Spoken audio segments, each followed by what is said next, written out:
Baik, bismillahirrahmanirrahim. Assalamualaikum warahmatullahi wabarakatuh.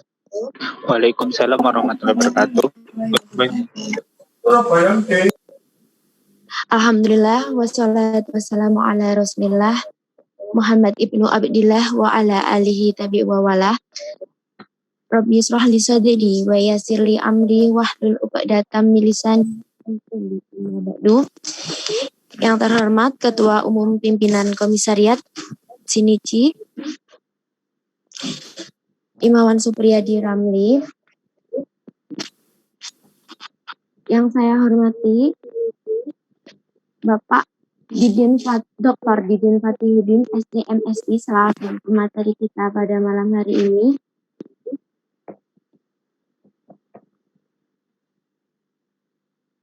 Dan juga teman-teman Imawan dan Imawati peserta diskusi yang insya Allah dirahmati Allah Subhanahu wa Ta'ala.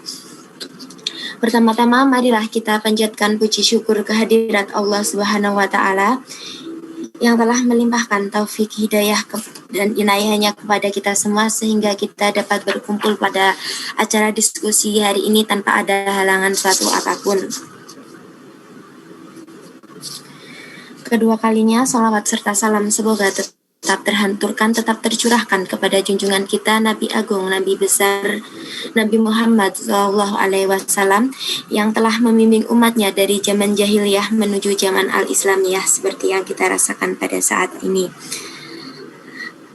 Langsung saja, sebelumnya saya ucapkan terima kasih kepada Ayahanda yang sudah menyempatkan waktunya untuk menjadi pemateri kita pada hari ini, dan juga teman-teman semuanya yang sudah bergabung dalam diskusi akademis dengan tema Academic Writing for Journal Publication.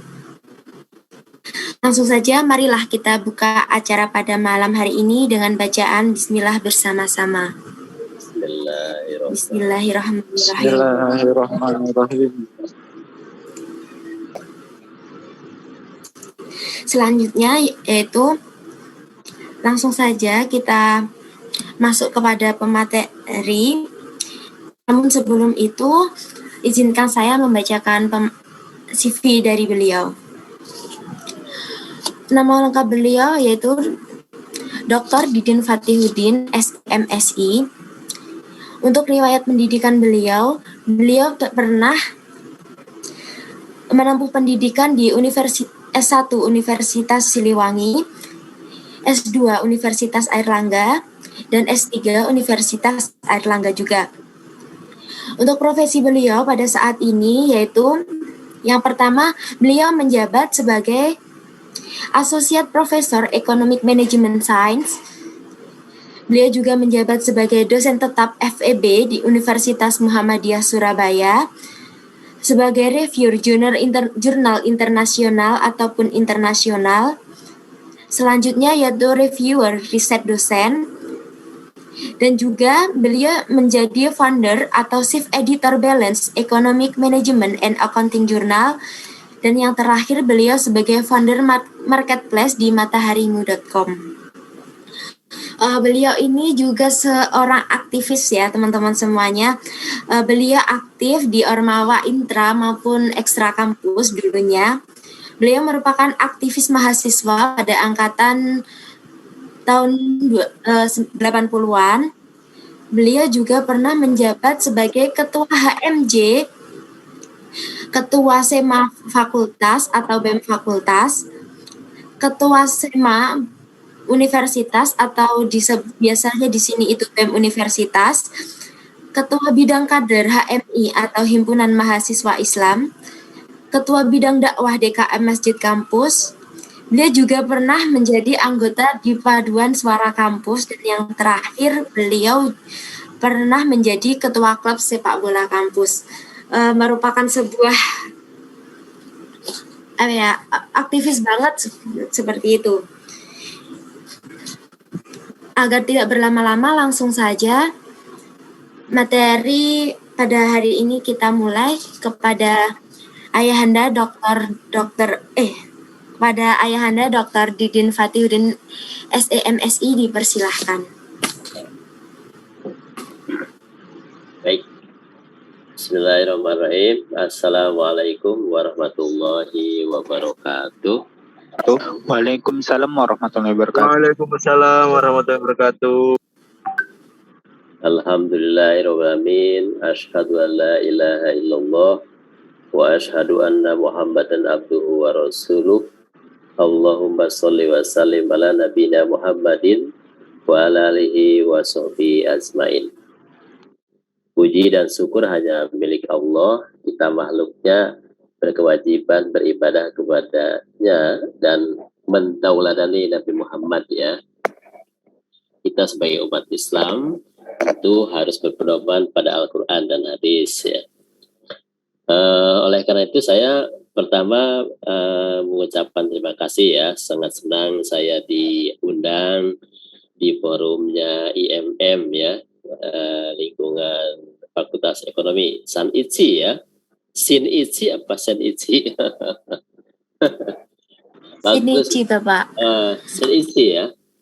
Bagus tuh, seni namanya, bagus seni. Saya suka dengan arts ya. Saya suka dengan humor, sepep humor. Dengan humor orang menjadi lupa kesulitan hidup. Dengan seni orang menjadi lupa kesulitan hidup.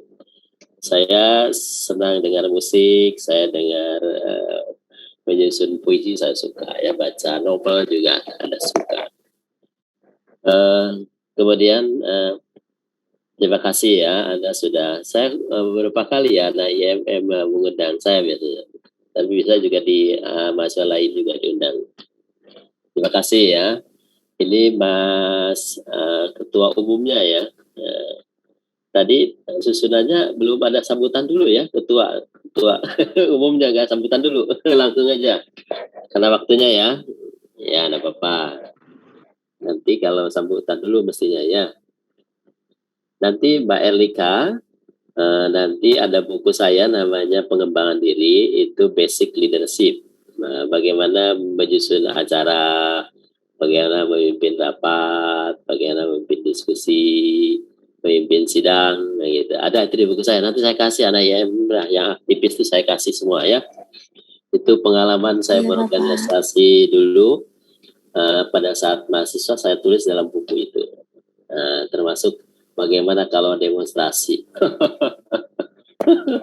Tapi demonstrasi untuk mengkritisi pemerintah biasanya kalau saya itu dulu ya. Dulu pemilu tahun 87, 87, 82 ya, saya kritisi itu dulu. Pak Harto itu karena terlalu lama jadi presiden dulu. Saya pernah ditahan ya di Kodim itu karena politik, 2 minggu saya di penjara karena gara-gara itu rusak fotonya Pak Harto. Tapi ya terserahlah Anda ya, kritisi itu boleh untuk kebenaran boleh ya. Tapi MM ini kelihatannya soleh-soleh ya, baik-baik. Kalau saya dulu kalau yang kurang serg ya untuk kepentingan masyarakat saya demo gitu ya dulu. Baik, saya akan menyampaikan apa yang diminta oleh ketua sama panitia mengenai tips dan triks mengolah kata, substansi kalimat karya ilmiah dari riset untuk artikel jurnal ilmiah. Saya beri 2 materi ya. Satu artikel ini saya tulis kemarin mungkin 3 jam saya menulis artikel ini ya. Sudah saya kirimkan ke panitia ya. Silahkan teman-teman peserta dikasih aja semua ya.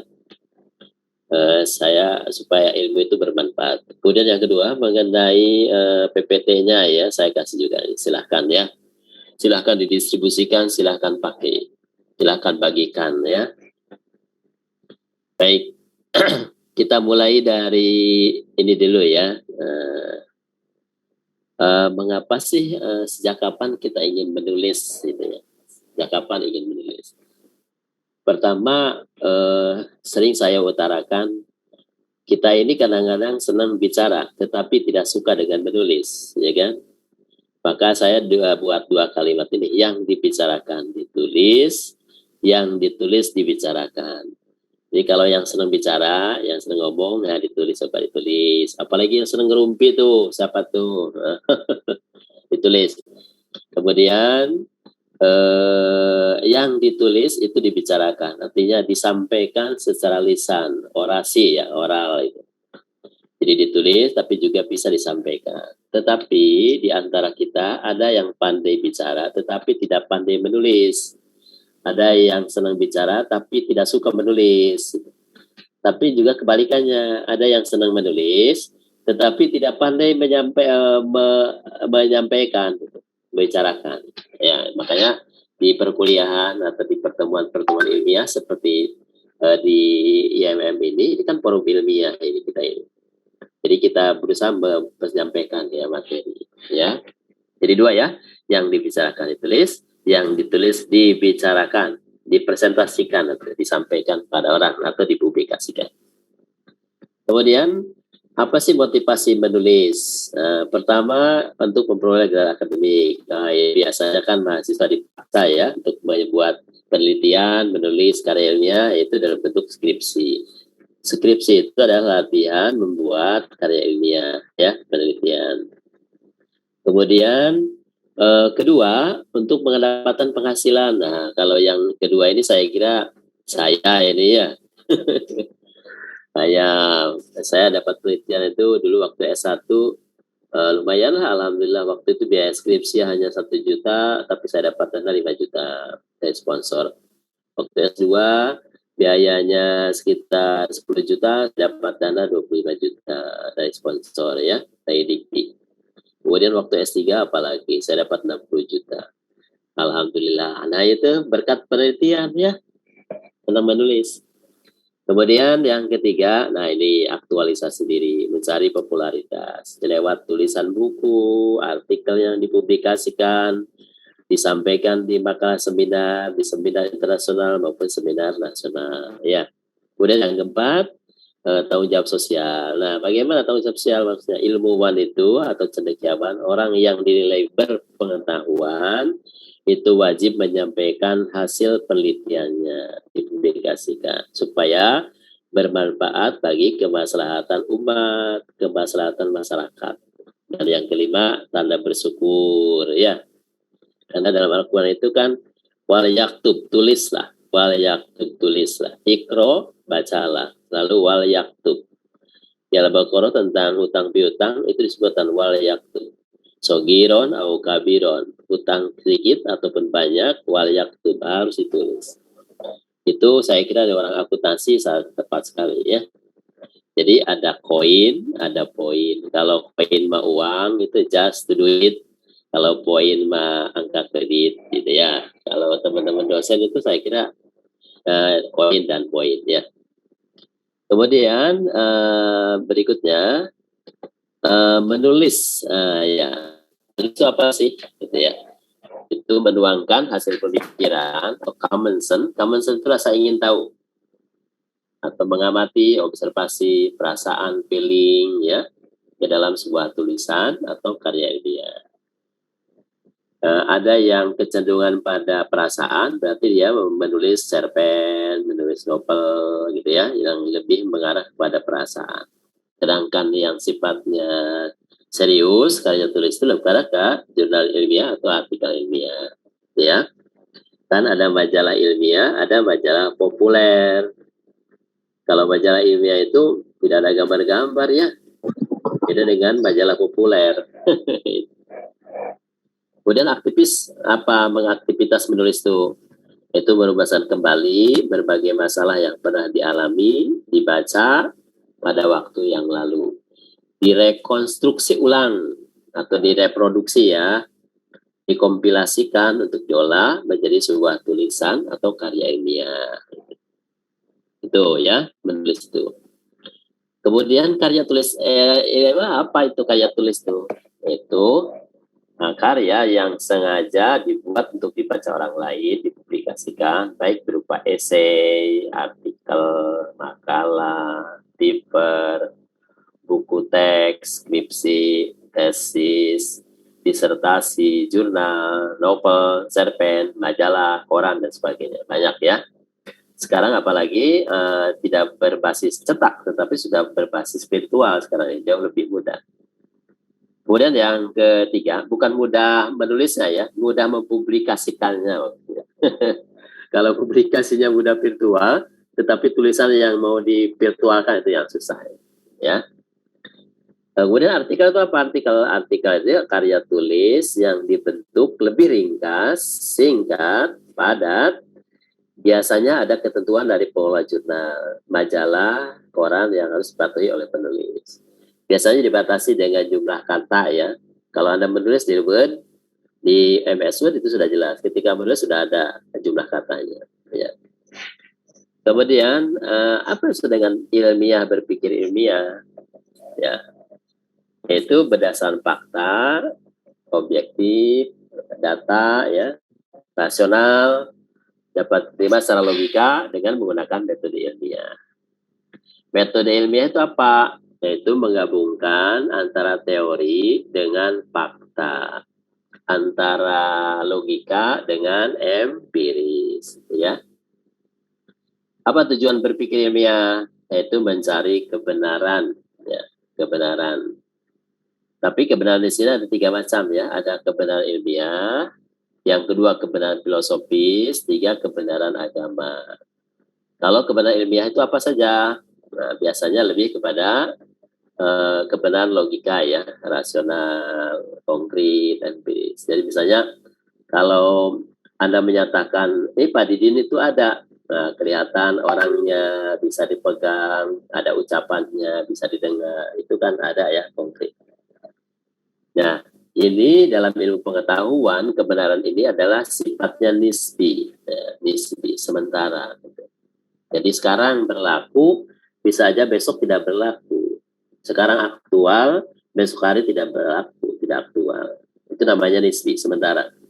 Boleh, tetapi ada justifikasi, tetapi pembenaran itu adalah pembenaran keilmuan. Ya. Saya beri contoh sederhana begini. Misalnya di bidang ekonomi ya, terutama saya beri contoh mengenai di mikro, teori demand ya. Hukum demand menyatakan harga itu hubungannya negatif dengan jumlah permintaan barang. Jika harga naik, maka permintaan barang menjadi turun. Jika harga turun, permintaan barang menjadi naik. Tapi dengan catatan asumsi ceteris paribus, variabel lain tidak berubah. Yang berubah hanya harga. Tetapi hasil penelitian ternyata kok hubungannya positif. Harga naik, permintaan juga naik. Loh, kok berbeda dengan teori ya? Gitu kan. Nah, berarti ini ada perbedaan ya. Apa justifikasinya? Jangan berubah menjadi negatif ya data itu. Tidak boleh. Kalau memang hasilnya negatif, ya negatif, tidak apa-apa. Tapi Anda mencari alasan, justifikasi untuk memperkuat hasil penelitian itu. Jadi harga naik, permintaan naik. Nah, nanti komentarnya begini. Anda kan mungkin sudah belajar manajemen pemasaran perilaku konsumen barangkali ya, atau pemasaran jasa. Bahwa banyak faktor yang mempengaruhi permintaan terhadap barang, bukan hanya harga, karena referensi, karena penghasilan, barang substitusi, barang komplementer, pelengkap, ya, itu kan berpengaruh juga. Jadi harga bukan satu-satunya mempengaruhi permintaan, tetapi salah satu. Nah, ingat ya. Nah, disitulah justifikasi keilmuan untuk memperkuat hasil penelitian yang tidak sama dengan teori. Itulah kebenaran nisbi ya. Sedang yang kedua sekarang, kebenaran filosofis. Kebenaran filosofis itu adalah bercirikan asal umum dan universal ya. Pak Erika, saya sampai jam berapa nih? Berapa menit kita? Saya supaya saya bisa lebih efisien. Sampai jam berapa?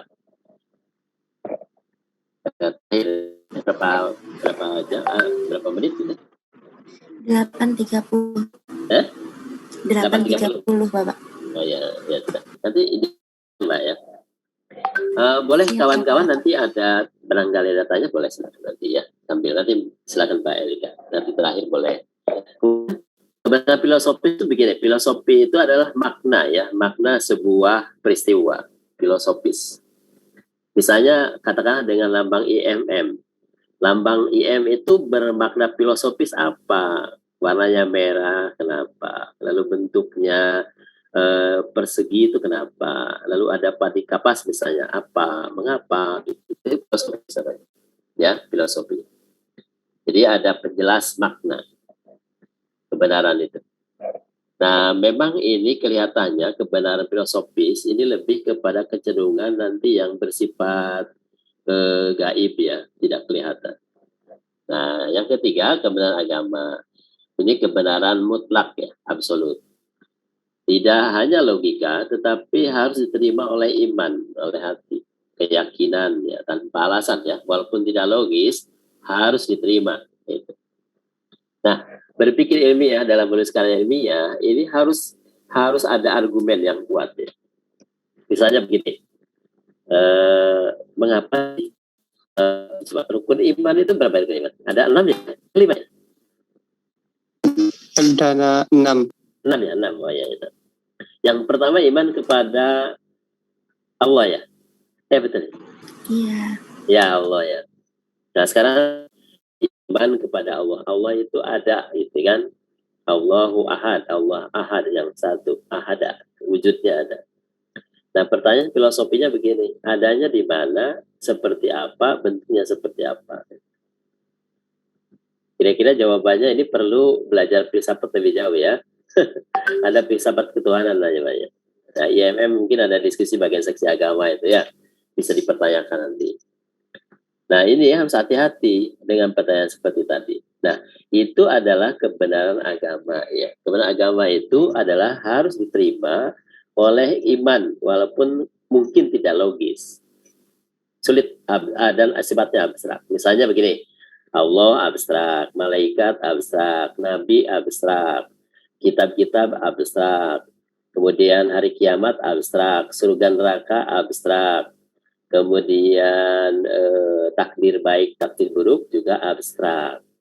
Nah, bagaimana menjelaskan yang abstrak itu supaya diterima oleh logika manusia? Maka coba kita mencari penelitian, pemaknaan itu lewat filosofi, filsafat, keilmuan. Ya.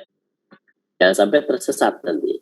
Justru menjadi murtad, bukan menjadi yakin tentang agama, malahan menjadi pemurtadan. Itu hati-hati. Walaupun memang harus diibarat dengan iman ya, tapi kan bagaimana menjelaskan Islam agar rasional bisa diterima oleh orang yang tidak mengerti. Ya, itu kebenaran agama. Nah, jadi bedakan ya cara berpikirnya ini ya. Ini bisa diperdalam nih ilmu ini ya.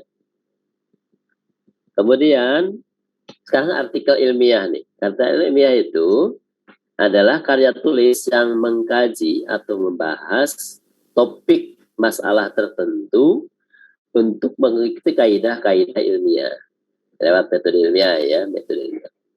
Jadi ada tahapan-tahapannya. Kriterianya pertama berdasarkan fakta, bukan kira-kira atau hayalan ya, legenda. Apa adanya, bebas prasangka, objektif. Kalau hitam ya hitam, kalau merah ya merah. Jangan dikatakan hitam jadi merah gitu ya.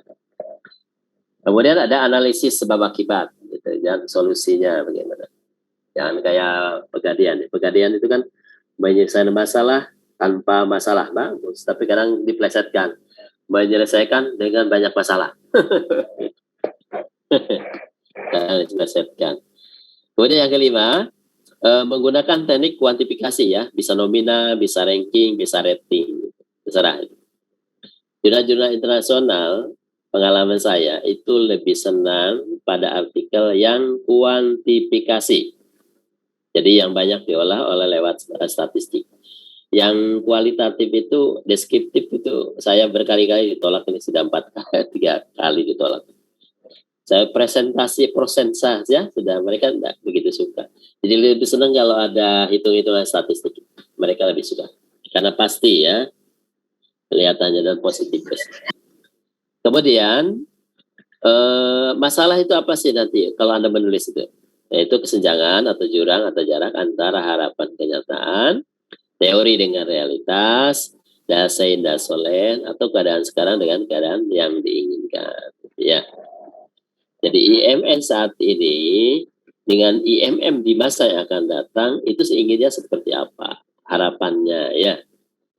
Jadi anggota IMM ini bagaimana kaderisasinya misalnya, pembekalan kaderisasi lewat dasar kepemimpinan itu bisa banyak mengangkat masalah dari situ bisa ya untuk ajari artikel. Atau misalnya Anda bercerita tentang kuantifikasi IMM seluruh Indonesia misalnya. Anggotanya itu berapa, gender laki perempuan berapa, rata-rata pendidikannya S1 berapa orang, S2 berapa orang, S3 berapa orang gitu kan. IMM itu bisa itu diteliti ya se-Indonesia. Dan itu menjadi karya ilmiah IMM itu. Jadi artikel ya. Nah, bahan artikel ini bisa sumbernya dua. Pertama, dari kajian pustaka atau teori ya. Namanya kajian literatur boleh. Kemudian yang kedua hasil penelitian empiris. Apa nih? Itu ya, pustaka. Kalau kajian pustaka ini biasanya kita kumpulkan dari kumpulan teori, ya, diskusi teori tentang suatu hal. Sumbernya bisa dari buku-buku, jurnal-jurnal ilmiah, majalah-majalah ilmiah, ya.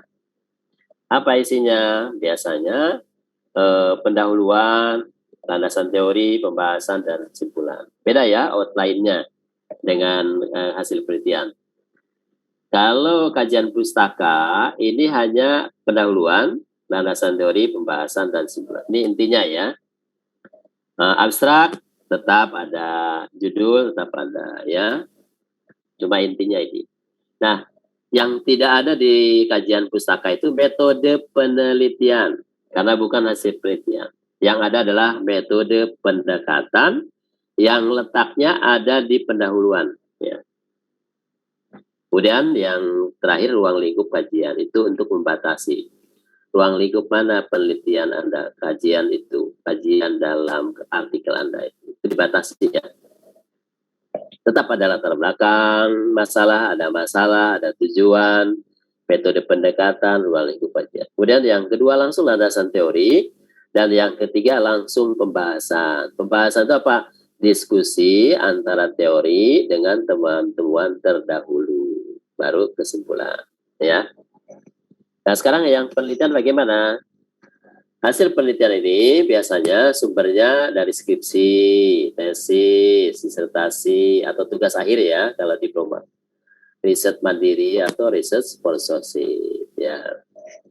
Penelitian saya ini sudah saya tahapin semua nih. Saya sekarang ke komersialisasi. Jadi hasil penelitian dari sponsorship ya. Saya memotivasi Anda IMM. Penelitian-penelitian hibah dikti itu saya bisa 300 juta sekali penelitian untuk multi year ya, multi tahun. Jadi setahun 100 juta, 200 juta. Menarik itu untuk tim ya. Nanti kita kerjasama dengan pemerintah daerah. Saya dengan Sampang, Sumeneb. Saya sekarang penelitian yang untuk petani tambak garam. Saya dengan Kabupaten Pati, Jawa Tengah, kemudian Cirebon, Jawa Barat, dan Sampang mewakili Jawa Timur. Itu petani garam. Saya tertarik karena mengapa sih garam impor terus? Petaninya gimana? Ya.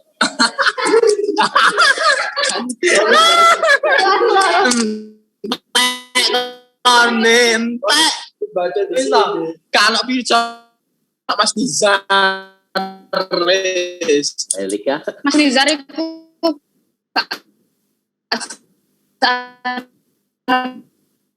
Teman-teman bercanda ya. Ya terusan ya, Mbak Elika ya. Nah, bagaimana? Sudah Mas saya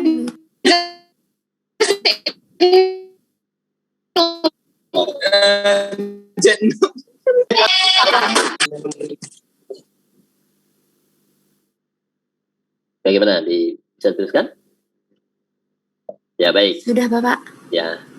Bagaimana mengatasi hambatan menulis ya? Biasanya mencari data nih, teori ya agak susah.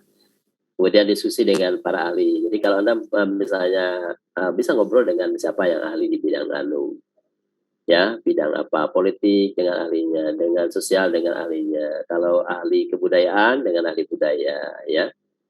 Kemudian yang ketiga membuat sistematika outline ya. Kemudian apa yang akan ditulis, kepada siapa tulisan itu dibuat, sasarannya siapa, kemudian kemungkinan bahan-bahan yang akan ditulis itu bagaimana ya. Kemudian menyeleksi, mengatur bahan-bahan yang akan ditulis. Bahan yang sudah ditulis itu dipilih, diungkapkan dalam tulisan. Dan yang keenam, diungkapkan dengan baik sehingga para pembaca menjadi paham. Dipublikasikan gitu ya. Dipublikasikan. Bagaimana memulai menulis nih? Mencari ide dulu ya. Ide itu bisa karena mengamati, membaca koran, mendengar radio, melihat televisi, tulis apa saja. Anda misalkan tulis dalam serpihan-serpihan atau kumpulkan dalam satu file ya. Kalau memang tertarik, tapi topiknya harus tentukan dulu. Misalnya saya mau nulis tentang petani garam ya, literasi keuangan petani garam. Ya saya kumpulkan artikel-artikel yang berkaitan dengan petani garam, berkaitan dengan literasi keuangan. Nah, kumpulkan di dalam satu file, kemudian kita baca, lalu gabung dalam satu tulisan, kita kutip gitu ya, yang pentingnya saja. Kemudian mengolah ide. Nah, mengolah ide merenung, mengkaitkan dengan hal lain, menghubung kaitkan gitu ya. Jadi misalnya saya antara petani dengan literasi apa hubungannya gitu ya, pendapatan mereka bagaimana gitu kan. Itu menghubung kaitan. Merenung ini bukan melamun ya, tapi berpikir. Orang berpikir dengan melamun bedanya sedikit. Sama-sama diam gitu, tapi yang satu melamun, satu berpikir. Kemudian yang ketiga, menuangkan ide.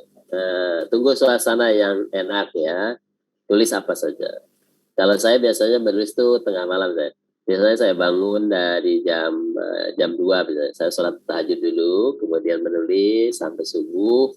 Adzan subuh, sholat berjamaah ke masjid, diteruskan lagi menulis. Biasanya begitu. Jadi boleh mencari ide yang bagus ya, suasana yang enak ya, yang rileks gitu.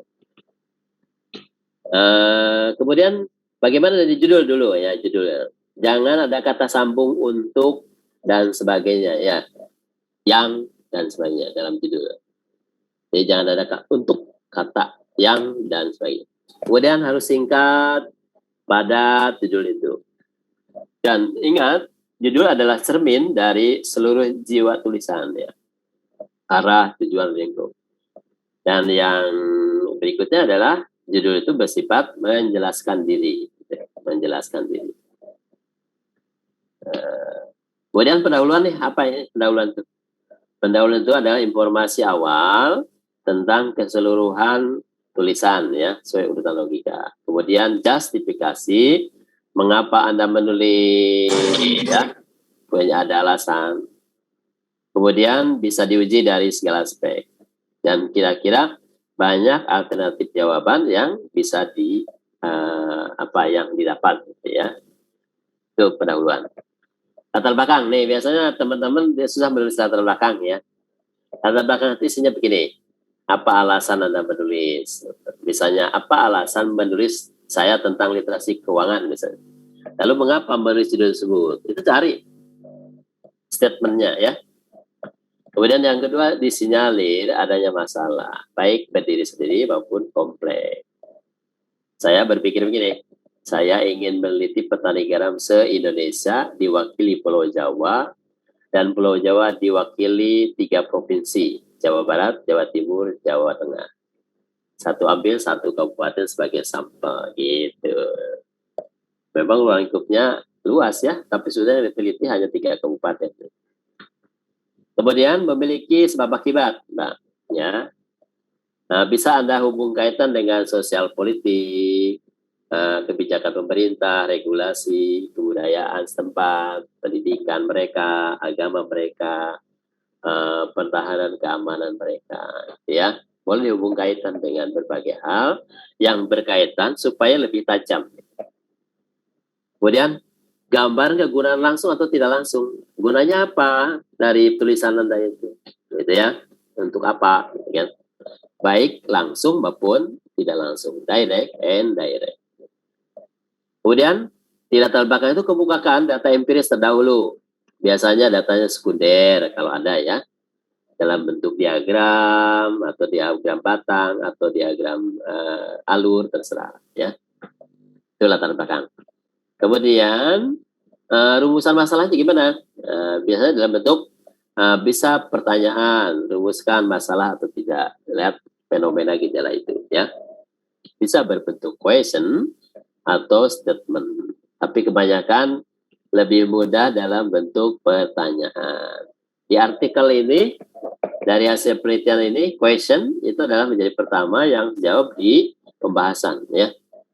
Statement biasanya penelitian yang sifatnya kualitatif. Ya, untuk bahasa S1 saya kira kualitatif agak berat ya. Mungkin deskriptif aja, hanya menjelaskan, menggambarkan saja yang sudah ada. Kemudian fungsi dari tujuan menulis untuk apa nih? Apa tujuan menulis ini? Artikel tersebut. Kemudian tindak lanjut dari masalah yang ditulis apa, gitu ya.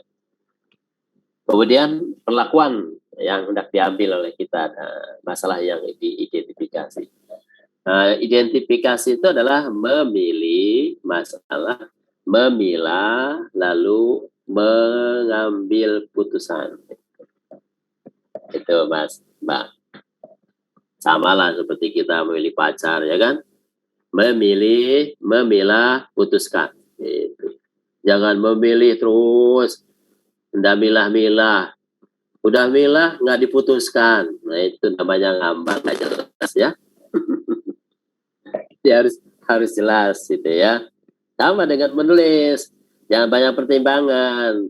Judulnya cari terus, nggak temu-temu ya. Kemudian apa manfaat kajiannya untuk siapa, gitu ya, manfaat langsung tidak langsung, gitu. Apakah perorangan untuk kelompok atau institusi atau negara? Penelitian Anda itu saya kira bisa berbasis organisasi IMF ya, bisa berbasis keagamaan, kaitan dengan bidang ilmu kita ya tentu ya. Kalau kita Islam dan ekonomi tentu adalah ekonomi syariah, bisa objeknya perbankan syariah, ya kan? Ini pesertanya ekonomi semua lah, Mbak Elika. Atau ada yang dari lain, prodi lain? Prodi lain, umum Bapak. Oh umum, oh gitu ya. Nanti saya bisa memberikan contoh umum gitu. Dan jadi kepentingannya bisa perorangan, bisa kelompok, institusi atau negara ya. Kemudian kajian teorinya gimana nih? Teori di bab 2 atau di subjudul kajian teori itu harus Anda ungkapkan mana yang tinggi relevansinya atau keterkaitannya ya. Jadi harus selektif. Kalau tidak perlu nggak perlu ya. Kemudian yang kedua harus pandai merakit informasi analog, paralel, penunjang atau bertentangan. Boleh nggak Pak kalau misalnya bertentangan? Boleh. Yang komparatif, pembanding boleh. Yang kritis juga boleh. Ya. Kemudian di kajian teori ini menyangkut ada pandangan, pendapat, pernyataan yang dikutip esensinya saja ya, dituangkan dalam bahasa sendiri.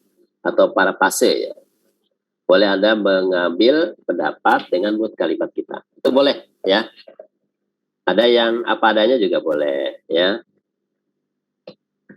Kemudian dalam teori itu ada namanya kajian teori, ada definisi, rasio, fungsi, kerangka berpikir, kerangka konsep, model analisis, hipotesis jika ada ya.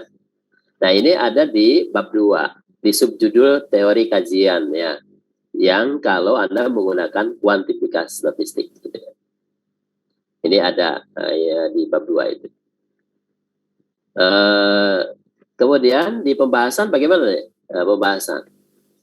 Nah di pembahasan itu artinya membahas itu adalah fakta, teori, temuan terdahulu dan komentar Anda. Ya. Jadi kalau bicara metode analisis bisa statistik dan statistik, kemudian menerangkan, menceritakan, menafsirkan data fakta yang ada. Didiskusikan dengan teori yang ada ya, lalu dikomentari oleh penulis sendiri.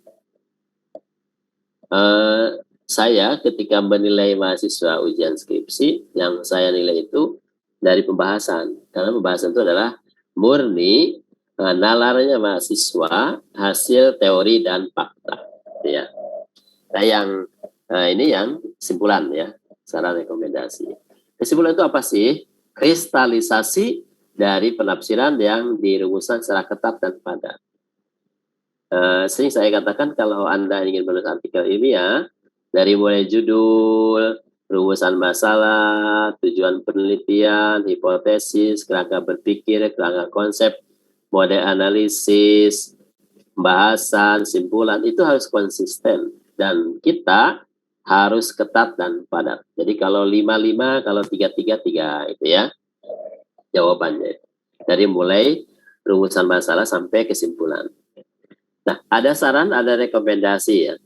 Di kajian pustaka itu tidak ada rekomendasi saran ya. Tapi kalau di hasil penelitian pasti rekomendasi saran ada. Apa? Itu mengandung solusi atau metode atau teknik untuk memecahkan masalah ya. Baik secara operasional, kebijakan atau konseptual. Kemudian saran itu harus berdasarkan fakta ya yang terungkap, bukan ngarang saran itu. Jadi saran pada hasil penelitian. Gitu. Cara mengutip bagaimana nih cara mengutip ya, nanti untuk di kutipannya itu ada kutipan langsung ada tidak ya, apa adanya atau dengan bahasa sendiri, kutipan tidak langsung. Nama ahli tidak boleh ditulis dengan gelar ya, tidak boleh, jadi tanpa gelar ya. Kemudian penulisan kutipan harus ajak konsisten. Saya beri contoh nih, misalnya ini awal kutipan ya. Contoh kutipan, misalnya Iqbal Lukiana, tahun penerbitan buku dan halaman 29. Ini kutipannya. Sedangkan yang akhir kutipan, ini kutipan dulu baru namanya. Ya, nama dan tahun penerbitan dan halaman. Bagaimana Pak kalau dikombinasikan? Itu juga boleh, tidak apa-apa, silakan. Tapi yang bagus itu konsisten ya. Yang bagus itu. Tergantung gaya ya. Nah, di daftar pustaka, ini wajib Mas, Mbak, kalau Anda menulis artikel ilmiah, wajib adanya daftar pustaka ya. Saya tidak akan bicara bagaimana menggunakan tools Mendeley atau EndNote atau MS Word. Itu adalah persoalan teknis. Sama dengan tools statistik di program statistik untuk mengolah data. Itu teknis ya, teknis sekali. Tapi yang kita bicarakan pada malam hari ini adalah substansi isi tulisan dari artikel itu sendiri atau hasil penelitian ya. Nah, di daftar pustaka Anda jangan lupa itu harus konsisten ya, walaupun nanti di Mendeley atau di EndNote atau di MS Word itu tinggal klik aja gitu ya. Tergantung apa yang Anda gunakan, apakah gaya apa gitu atau gaya asosiasi Amerika ya, psikologi Amerika atau gaya apa, Turkistan atau apa gitu ya. Ini adalah konsekuensi penulisan. Jadi nama panjang pemilih diletakkan di depan, contoh Budiman Arif ya, Aminah Siti, sebetulnya Siti Aminah, ini Arif Budiman. Jadi nama panjangnya dulu ya, kayak Didin Fatihudin, Didin gitu ya. Kemudian tahun penerbit, berurutan, judul buku ditulis tebalkan, nama jurnal ya, diketik 1 spasi. Urutannya, nama pengarang buku, tahun penerbitan, judul buku, nama penerbit, edisi, kota penerbit. Nah, yang dicantum pada daftar pustaka adalah yang benar-benar dijadikan referensi. Nah, referensi yang bagus adalah 5-10 tahun terakhir ya yang bagus. Tapi itu tergantung topik yang dibahas. Ya, jurnal, majalah, buku itu bagus ya. Nih contohnya kalau buku, ini contoh dari jurnal, ini contoh dari majalah, ini dari website, ini dari koran. Nanti saya kira tidak usah dijelaskan semua ya, nanti tinggal bacalah nanti. Saya kasihkan semua PPT ini. Ini contoh saya berikan topiknya ya.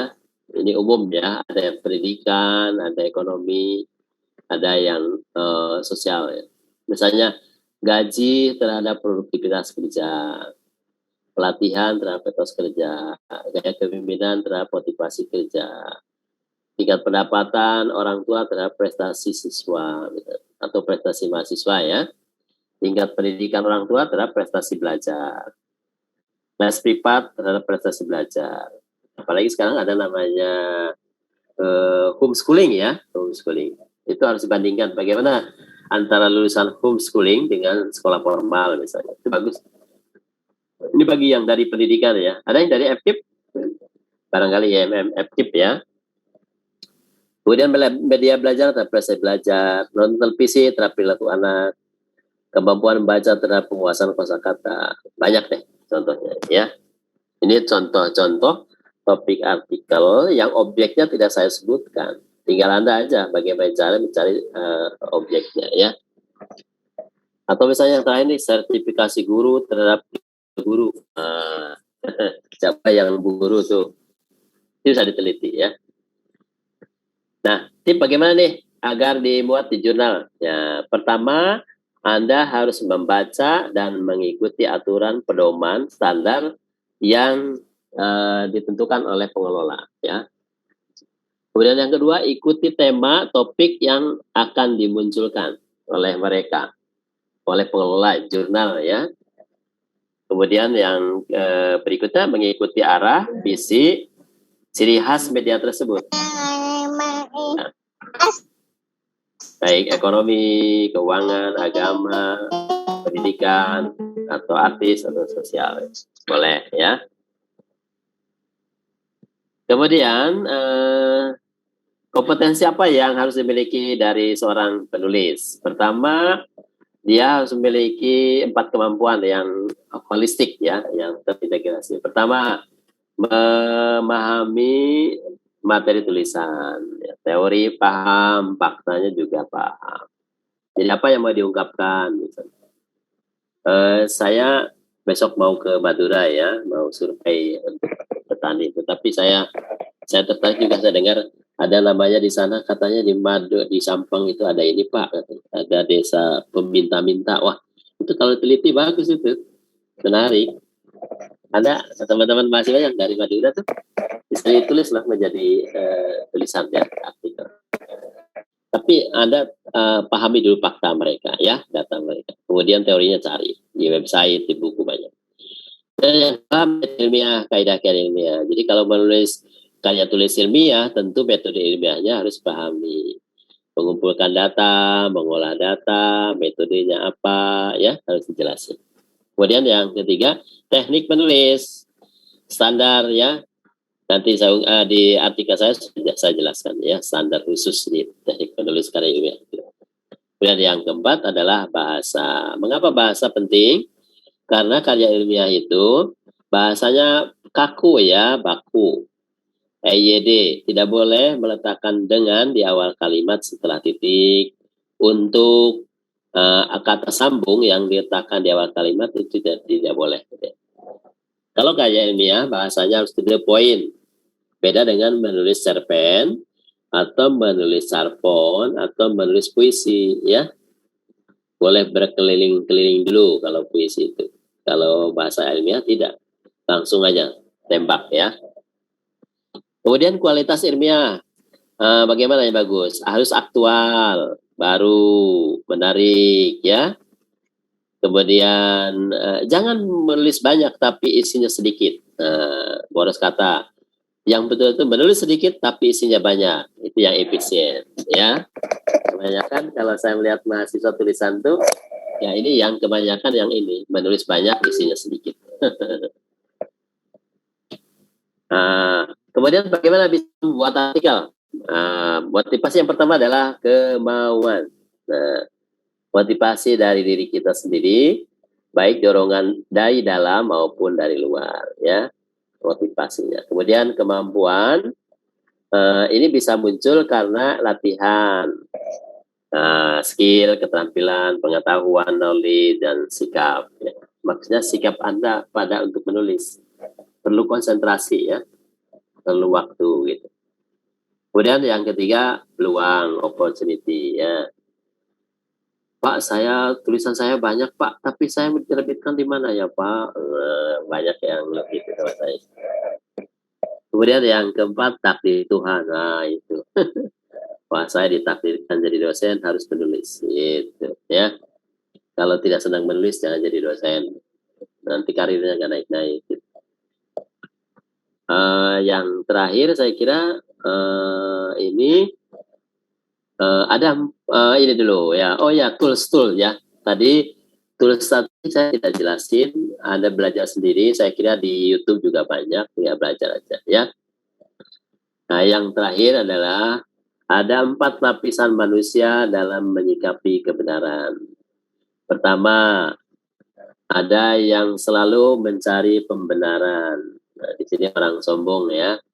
Jadi sudah tahu salah, tetapi tetap dilakukan. Sudah tahu itu tersesat, tapi dilakukan. Sudah tahu salah, tetap dilakukan. Itu namanya mencari pembenaran. Kalau ini justifikasi istilahnya. Misalnya begini, saya beri contoh. Mas, kenapa sih merokok terus? Ini mas, bukan apa-apa. Saya kalau nggak merokok, pikiran saya jadi cupet. Oh, itu tidak bergairah. Oh, gitu alasan itu justifikasi. Alasan yang kedua, Pak. Ini mas, sebelum saya dibakar, saya bakar dulu rokoknya itu. Itu aja justifikasi, mencari pembenaran pada dirinya walaupun itu salah. Nah, itu namanya sombong. Nah, yang kedua, baru mencari kebenaran, baru sadar bahwa ada yang benar, ada yang salah. Nah, baru yang ketiga, kalau sudah tahu mana yang benar, mana yang salah, maka Anda harus berpihak pada yang benar. Ya, saya beri contoh yang sederhana begini. Misalnya di dalam keluarga ada rebutan warisan. Nah, udah gitu kakak yang paling besar ini dia sangat harap, gitu ya, sangat suka merebut adik-adiknya. Nah, ketika Anda harus berpihak bahwa kakaknya itu salah, Anda harus berpihak pada siapa? Kakaknya salah, maka berpihak pada kakak Anda. Harus berpihak pada yang benar. Mas, Pak, maaf. Dalam Al-Quran kan kalau itu harus adil. Katanya kalau laki-laki 2 bagian, perempuan 1 bagian. Misalnya gitu. Warisan. Jadi berpihak pada yang benar. Nah, yang keempat ini, jadilah orang yang menyatu dengan kebenaran, ya. Antara yang diucapkan dengan tindakan itu sama, selaras, seirama, ya, sejalan. Itu dalam Al-Quran disebut akhlakul karimah. Itu yang memang berat ini ya. Saya kira itu filosofi menulis karya ilmiah ya. Jadi kita ini sebetulnya mempublikasikan sesuatu yang benar, berdasarkan data yang benar, berdasarkan kejujuran data yang diolah oleh kita, lalu dipublikasikan di jurnal ilmiah maupun jurnal lainnya. Saya kira demikian materi yang saya berikan. Saya kira saya dipercepat aja ya. Saya merasa sudah cukuplah memberikan banyak ya. PPT ini saya berikan semua pada Anda, kemudian artikel juga saya berikan ya. Silakan untuk tinggal implementasi saja. Demikian sementara terima kasih, saya kembalikan dulu kepada moderator. Monggo Mbak Hertika. Baik, terima kasih kepada Bapak yang telah menyampaikan materinya. Sungguh materi yang luar biasa sekali ya Bapak. Bagaimana kita itu sebelumnya di semester-semester awal kita perkuliahan itu kita belum mengenal apa itu jurnal, apa itu penelitian, kita kan belum mengetahui. Jadi kita mengangkat materi ini ya salah satunya agar kita itu tahu dan kita itu tergerak untuk menulis seperti itu. Buat teman-teman yang ingin bertanya dipersilahkan. Bagi yang ingin bertanya bisa menulis di grup chat, ataupun teman-teman yang ingin bertanya melalui open mic bisa raise hand terlebih dahulu. Terima kasih.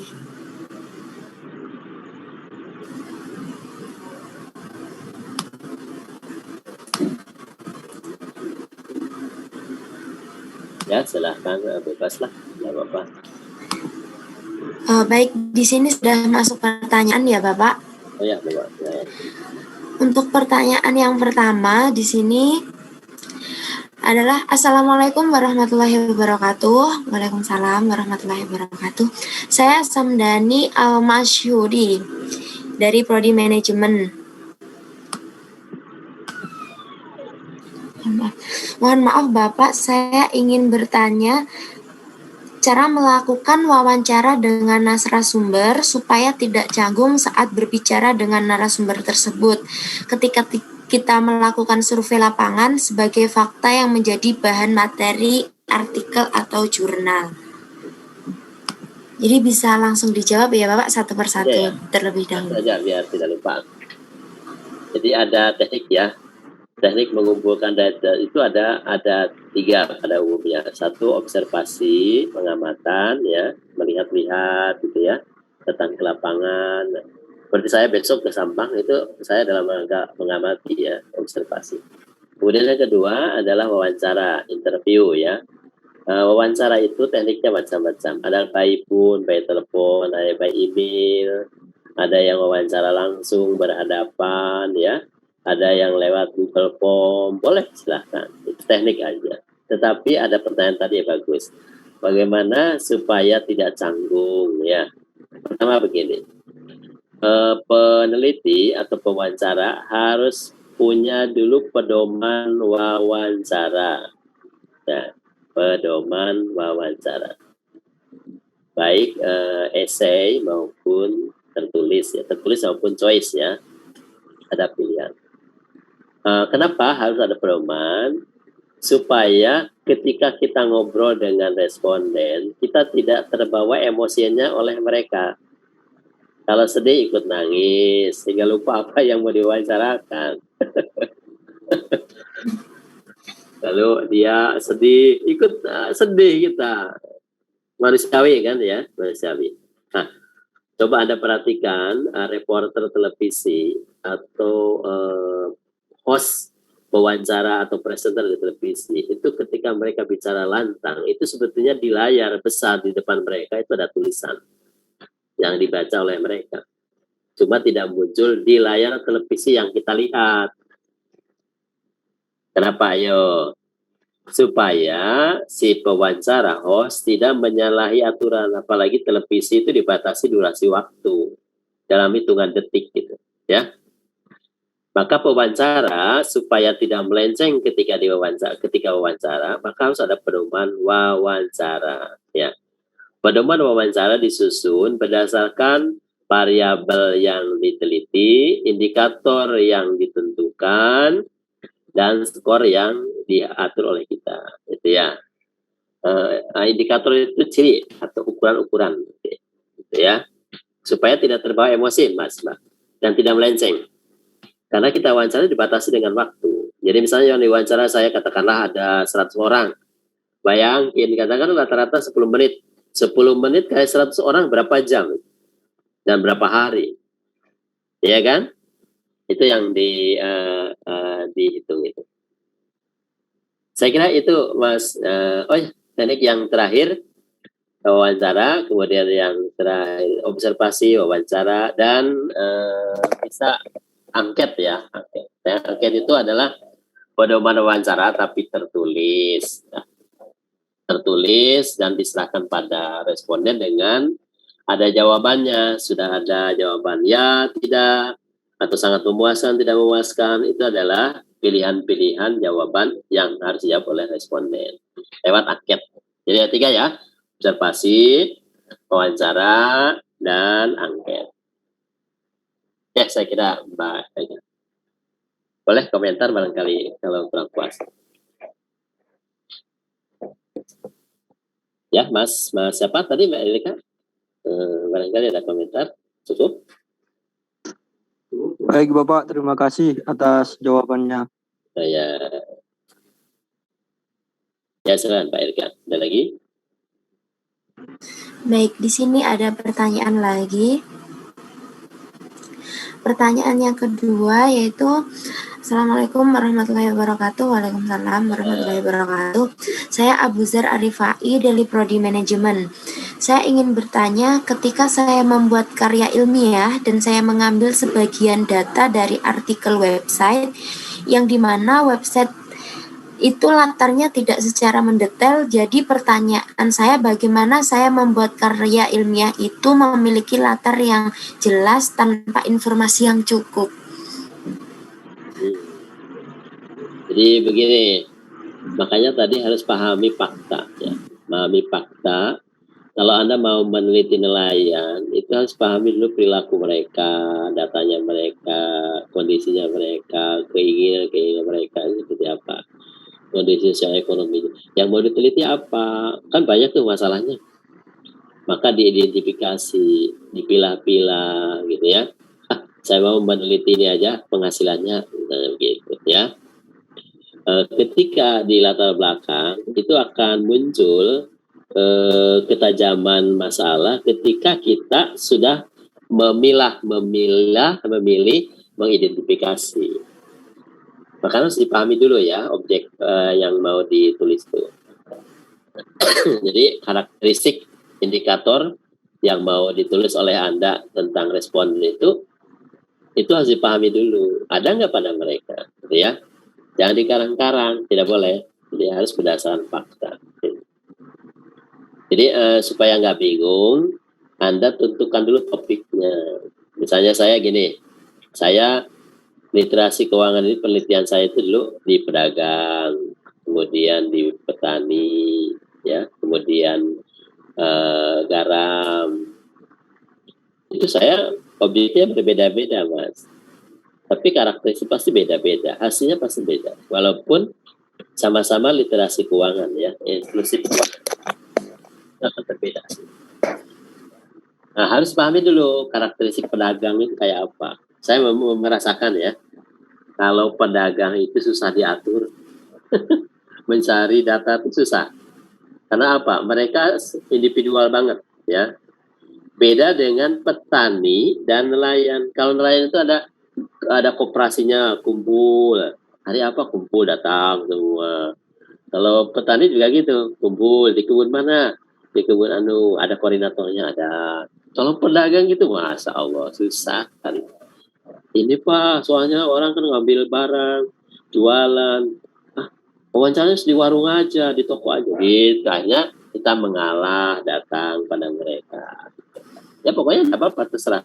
Yang penting itu menggali data yang begitu banyak, kita pahami karakteristik mereka. Ya, baru tentukan kita topik apa yang mau digali dari mereka, itu dipahami dan akan muncul di latar belakang ya, baru kita rumuskan.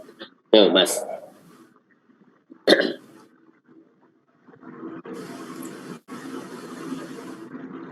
Ada komentar? Silahkan, tidak apa-apa. Barangkali jawaban saya kurang mengena. Mas Abdullah. Baik Pak, terima kasih. Oh gitu ya, oke.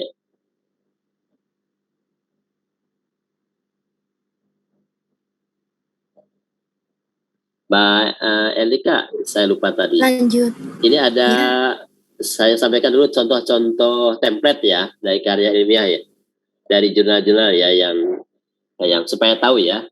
Saya sampaikan yang dari template punyanya Perbanas ya, nih Perbanas. Baik Bapak. Ini Journal of Economic Business and Accounting Ventura ya. Ini nomor volumenya nomor 2 Agustus November 2014. Halaman 114. Ini adalah template yang harus di-copy paste oleh calon penulis artikel. Nanti Anda tinggal tulis di sini judulnya ya kan. Lalu abstraknya ikuti aja. Ini adalah template yang ditentukan oleh pengelola jurnal yang harus diikuti oleh Anda. Ini ya, abstrak. Kemudian keyword, kata kunci tidak boleh lebih dari 5 kata. Abstrak tidak boleh dari 150 sampai 200 kata. Introduction, pendahuluan. Kajian teori ya atau hipotesis. Kemudian riset metode ya. Ini riset metode nih ya. Riset metodenya. Kelihatan ya Mas Mbak? Kelihatan? Tidak Pak. Oh tidak? Belum. Belum kelihatan? Oh, Belum. oh ya ya.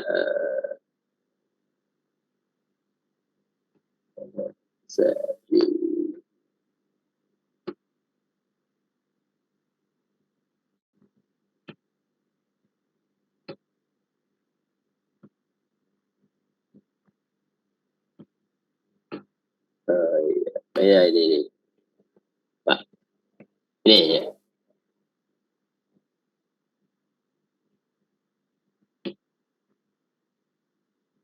Oh, sorry, ini yang satu lagi.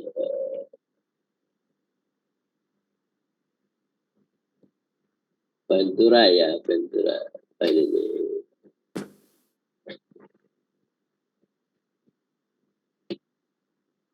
Ini ya, udah kelihatan ya? Ini dari atas ya.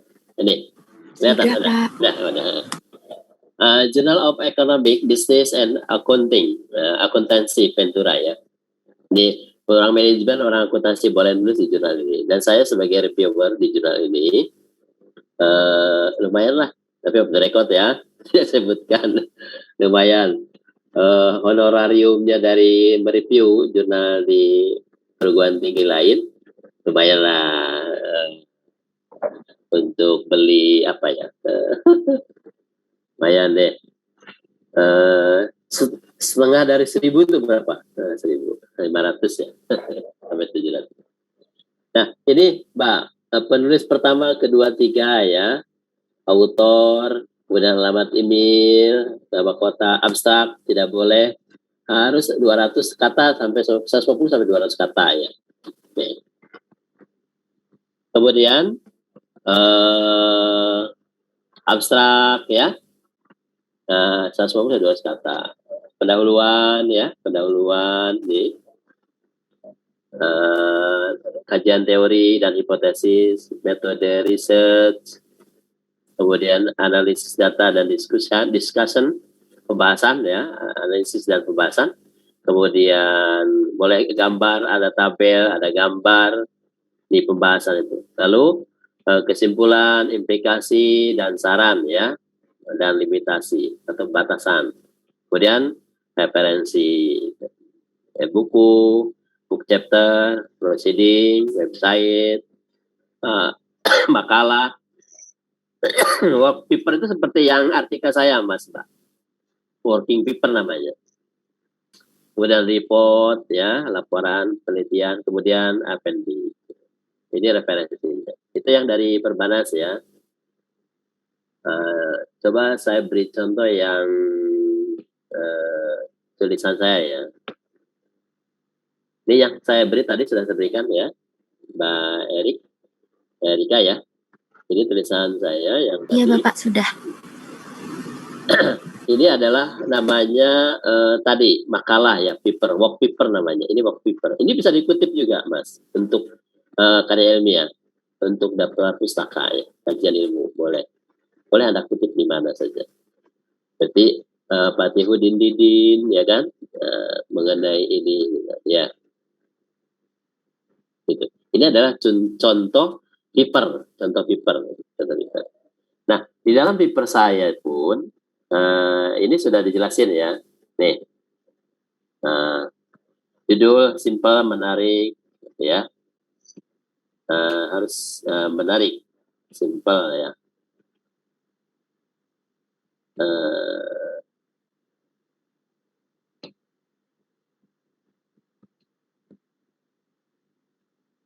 Ada yang muncul Mbak? Makalahnya ada? Kelihatan? Belum muncul, Bapak. Oh, ya.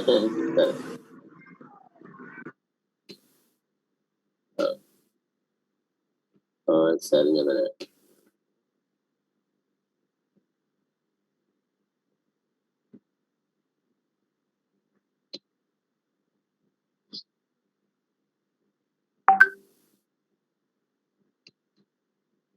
Jadi seperti itu deh ya, pokoknya kaitannya. Ada di contoh di makalah paper saya ya, silahkan aja ya, akan dibaca. Berikutnya Mbak Elika. Bapak lanjut kepada pertanyaan yang ketiga. Di sini ada, saya Bahrul Ulum dari manajemen A. Terkadang kita ketika berbicara itu bisa runtuh dengan dan baik, Pak. Mungkin runtun Pak ini maksudnya. Bisa runtun dan baik, Pak. Sedangkan ketika mau dituangkan dalam tulisan itu ngeblank atau rancu, Pak. Lalu bagaimana tips menyelesaikan permasalahan tersebut? Terima kasih. Ya gini, kalau misalnya sudah tidak mood, berhenti. Mau denger musik silakan, mau main silakan, mau tidur silakan. Nanti setelah dengar musik atau setelah main, tulis lagi, Mas. Kalau saya begitu. Kalau saya sudah mandek gitu ya, tidak konsentrasi, udah berhenti aja menulis. Nanti kita tuliskan ketika sudah kita mood lagi gitu ya. Itu aja tipsnya saya kira. Saya begitu kalau kalau mau main aja gitu. Kalau saya mau olahraga aja. Nanti tulis lagi. Gitu. Itu Mbak. Harus santai gitu. Tidak boleh tergesa-gesa lalu kan fokus ya. Itu Mas.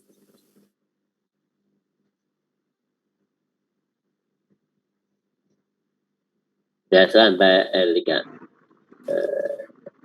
Lanjut kepada pertanyaan selanjutnya. Ya. Assalamualaikum warahmatullahi wabarakatuh. Waalaikumsalam warahmatullahi wabarakatuh. Saya Oktavia Ika Wibowo, mahasiswa Prodi Manajemen. Bapak, saya ingin bertanya, bagaimana cara mencari sumber yang relevan untuk referensi membuat jurnal, dan bagaimana sumber yang dikatakan relevan itu, Pak? Terima kasih. Relevan itu sesuai itu adalah sesuai dengan topik yang kita pilih, Mbak. Makanya begini, setipnya begini. Jangan mencari di web dulu kalau belum menentukan topik atau tema yang mau ditulis, ya. Nanti pusing karena buka-buka web banyak sekali informasinya. Misalnya ekonomi apa? Ekonomi juga banyak jenisnya. Keuangan juga banyak jenisnya. Investasi juga banyak jenisnya. Jadi misalnya kalau misalnya Anda mau meneliti literasi keuangan misalnya, tulis saja literasi keuangan atau perencanaan keuangan keluarga misalnya. Langsung pick gitu. Nah, ketika Anda sudah memutuskan topik yang mau tulis, ya sudah itu aja. Jangan ganti-ganti terus, ganti lagi. Itu yang membuat pusing. Jadi harus fokus ya. Keputusan itu harus aja dipilih dan teruskan. Tetapi ketika misalkan data yang mau diolah tidak ada, itu boleh balik setir, ganti belok, topik lain, cepat pilih topik lain ya. Nah, bagaimana relevansinya? Nah, relevan tidak relevan, aktual tidak aktual. Kalau aktualisasi lihat dari kebaruannya ya. Tadi saya katakan 5-10 tahun terakhir. Jadi kalau 2021 berarti minimal 2011 ya, 2020, 2015 itu kan baru. Nah, relevan itu yang bisa jadi topiknya sama atau variabelnya sama atau respondennya sama ya, atau objeknya sama atau pengolahan datanya sama misalnya. Ya, ada kesamaan. Jadi gini, bagaimana Pak kalau variabelnya sama, objeknya sama? Boleh, asal metodenya berbeda atau mengolah datanya berbeda, itu boleh. Bagaimana Pak kalau misalnya satu perusahaan ditulis oleh 5 topik, oleh 5 mahasiswa topik yang berbeda? Boleh, tidak apa-apa, karena nanti hasilnya akan berbeda. Ya. Jadi satu lokasi oleh 5 topik, 1 keuangan, 2 pemasaran, 3 perpajakan, 4 produksi, gitu misalnya. Itu akan berbeda, walaupun satu perusahaan, ya. Jadi relevansi tidak hanya suatu tulisan dengan literatur yang mau dikutip, itu berdasarkan topik yang akan kita bahas, gitu ya. Kebaruan dari topik, artikel, judul yang mau kita bahas. Baru tidak, gitu ya. Baik buku-buku, saya sering menyarankan pada mahasiswa begini, Anda jangan langsung pergi ke perpustakaan, kalau belum memutuskan topik judul skripsi, judul artikel yang mau ditulis. Kenapa? Pusing nanti ke perpustakaan, mau cari referensi apa? Semua buku dibuka-buka semua, jadi pusing. Bukannya konsentrasi, malah jadi pusing. Pulang, itu nggak jelas. Sering itu mahasiswa itu begitu. Jadi pusing dibikin sendiri. Nah, jadi yang betul itu Anda tentukan dulu judulnya, topiknya yang mau dibahas, baru cari bukunya, cari skripsi yang berkaitan, cari topik yang berkaitan, cari jurnal yang berkaitan dengan topik yang kita tulis. Itu Mbak. Jadi relevansinya di situ ya letaknya.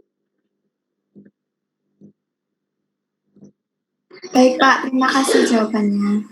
Ya, silakan. Ada lagi, Mbak Elika? Ya, ini ada 2 pertanyaan terakhir. Assalamualaikum Bapak, saya Alfia Popi dari manajemen. Saya ingin bertanya Pak, untuk mencari jurnal yang dapat dipertanggungjawabkan kebenarannya itu di mana ya Pak, selain di Google Scholar? Jadi yang tidak boleh itu Anda mengutip opini ya, opini dari Facebook, ya itu tidak boleh ya. Kalau dari Google Scholar atau jurnal-jurnal ilmiah yang sudah dimuat di jurnal-jurnal ilmiah, insya Allah itu kebenarannya sangat di 99% ya, itu benar. Kenapa? Karena artikel itu sudah ditinjau oleh para ahlinya, ya, dikritisi pengolahan datanya, kemudian hasilnya, kemudian tulisannya, itu teliti. Jadi kalau kebenarannya saya kira benar insya Allah. Jurnal nasional internasional yang ber-ISN, jurnal internasional yang reputasinya bagus, ya. Tapi juga banyak jurnal-jurnal yang abal-abal itu begini katanya. Tapi ukuran dikti ya, ukurannya dikti beda untuk dosen lah. Kalau untuk mahasiswa saya kira jurnal-jurnal pun Anda lihat di itu aja, di Simagor ya, itu grupnya Elsevier. Grupnya Elsevier itu adalah grupnya yang mengelola Scopus. Jadi ginilah di luar negeri itu. Satu perguruan tinggi atau organisasi nirlaba di negara-negara maju ya semacam PT lah gitu. Jadi mereka bisnis intelektual gitu. Punya banyak jurnal ilmiah dikelola mereka seperti yang tergabung dari grup si Elsevier itu, Simagor ya, yang ada indeksnya Scopus. Itu mereka itu bisnis, ada bisnisnya itu. Ada di luar itu, di luar grup mereka, tidak bisa masuk ke grupnya mereka itu, jurnal-jurnal lain itu.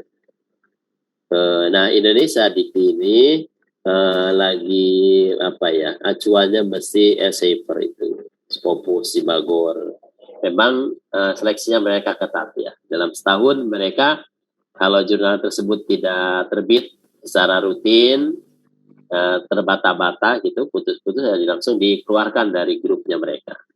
Maka sampai sekarang memang grup Elsevier yang Scopus itu masih dipercaya tingkat akurasinya ya, karena kontrolnya ketat ya.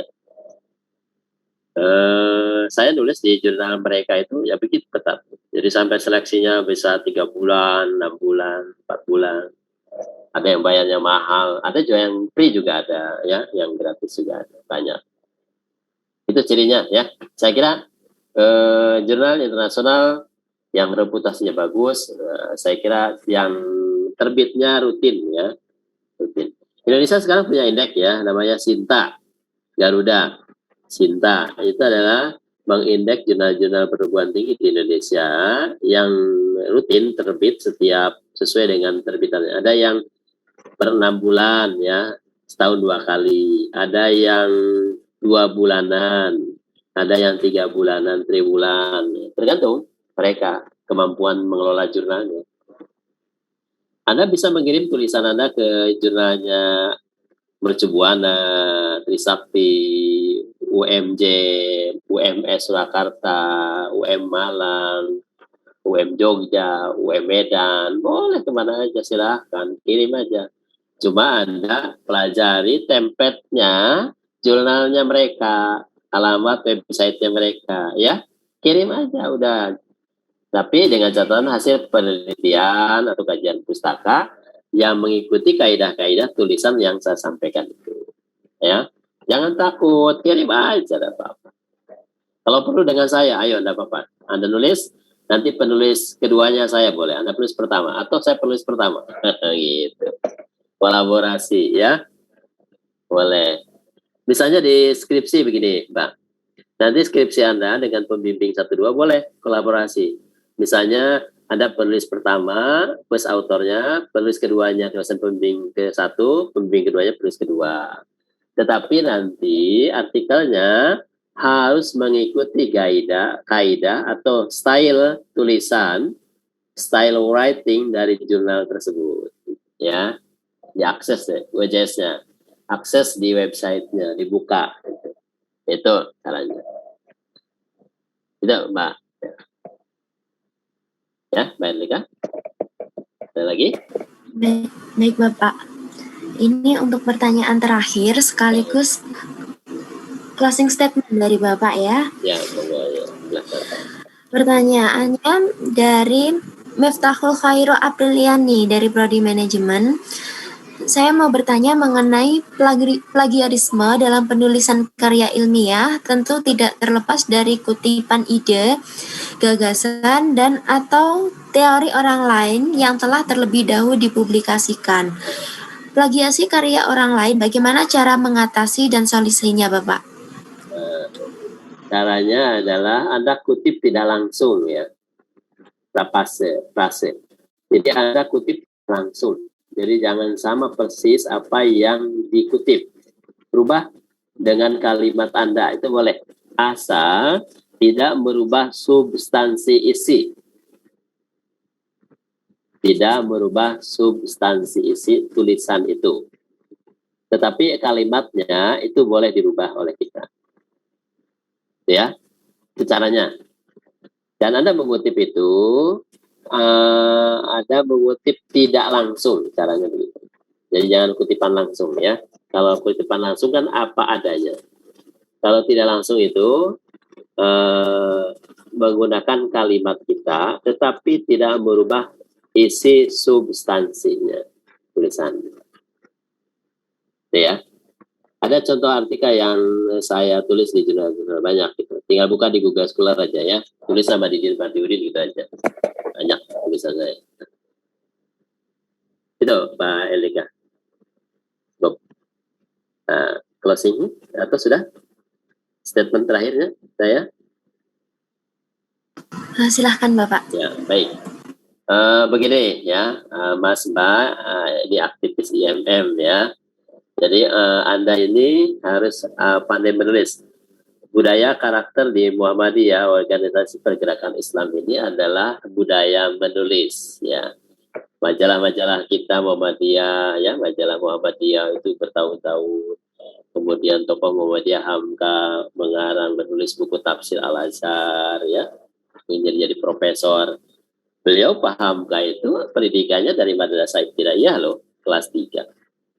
Beliau ke Jakarta merantau, kemudian dia belajar otodidak, kemudian menulis Al-Azhar, kemudian ditahan oleh Soekarno, kemudian menulis tafsir Al-Azhar, sehingga beliau diangkat dapat menjadi gelar doktor honoris causa, bukan doktor honoris causa ya, bukan.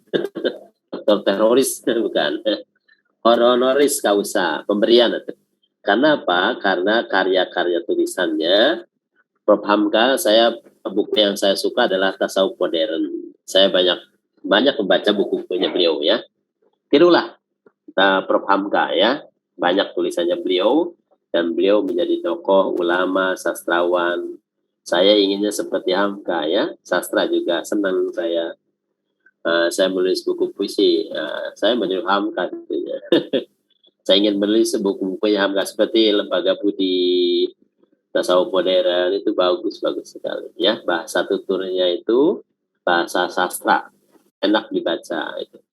Jadi saya harapkan Anda masuk kader-kader IMM menjadi kader ke depan, tokoh-tokoh Muhammadiyah, tokoh persyarikatan, penggerak organisasi Muhammadiyah supaya lebih maju. Maka latihlah, menulislah yang banyak, menulis apa saja, apalagi tentang pergerakan Islam untuk kemajuan, ya, kemajuan Islam. Al-Quran aja kalau ditulis dari karya tulis ilmiah, wah banyak banget. Saya lagi menulis, menghimpun ayat-ayat Al-Quran, ayat-ayat ekonomi, ya, ayat-ayat bisnis. Saya belum selesai. Saya lagi menghimpun. Saya ingin menjadi buku. Mudah-mudahan menjadi amal jariah. Ini saya memotivasi Anda, ya. Motivasi kalau saya meninggal, misalnya saya sudah 60 tahun, kalau saya meninggal paling tidak saya amal jariah tentang ilmu. Walaupun tidak punya harta. Saya kira itu yang ingin saya sampaikan pada Anda. Tetap semangat, optimis, ya. Kita sehat, walaupun kita dalam keadaan pandemi. Semangat dalam kehidupan, hidup dalam kesemangatan, tetap kita jalan terus, ya.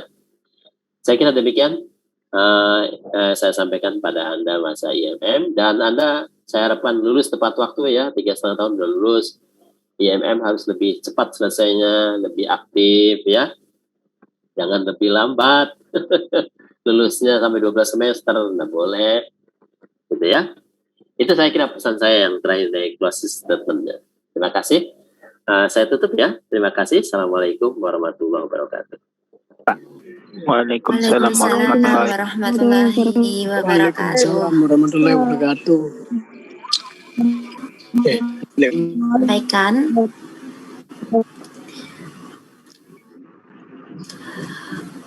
Untuk closing statement dari moderator, bahwa jurnal akademik itu sangat penting bagi kita, baik itu akademik maupun non-akademik, dapat dideskripsikan bahwasanya jurnal itu sebagai kumpulan atau artikel ilmiah yang dipublikasikan secara reguler dalam rangka mendiseminasi hasil penelitian kita. Yang dimana jurnal-jurnal atau artikel itu bersifat spesifik, yang artinya itu ditulis dalam perspektif disiplin dan disiplin ilmu tertentu. Proses penulisannya pun harus disusun menggunakan berbagai dengan cara seksama atau tidak seperti artikel-artikel pada umumnya seperti itu. Misalnya saja harus mulai dari judulnya, ada pula abstrak, ada pendahuluan, bahan dan metode, ada hasil pembahasan dan kesimpulan, dan yang terakhir ada daftar pustaka. Demikianlah diskusi pada malam hari ini mengenai academic writing for journal publication yang diselenggarakan oleh bidang riset dan pengembangan keilmuan pimpinan komisariat Ikatan Mahasiswa Muhammadiyah Shinichi Universitas Muhammadiyah Surabaya. Saya Erlika Sulistia selaku moderator, mohon maaf jika ada kesalahan baik yang disengaja maupun yang tidak disengaja. Sekali lagi saya ucapkan terima kasih. Billahi fisabilil haq fastabiqul khairat. Assalamualaikum warahmatullahi wabarakatuh. Waalaikumsalam warahmatullahi wabarakatuh.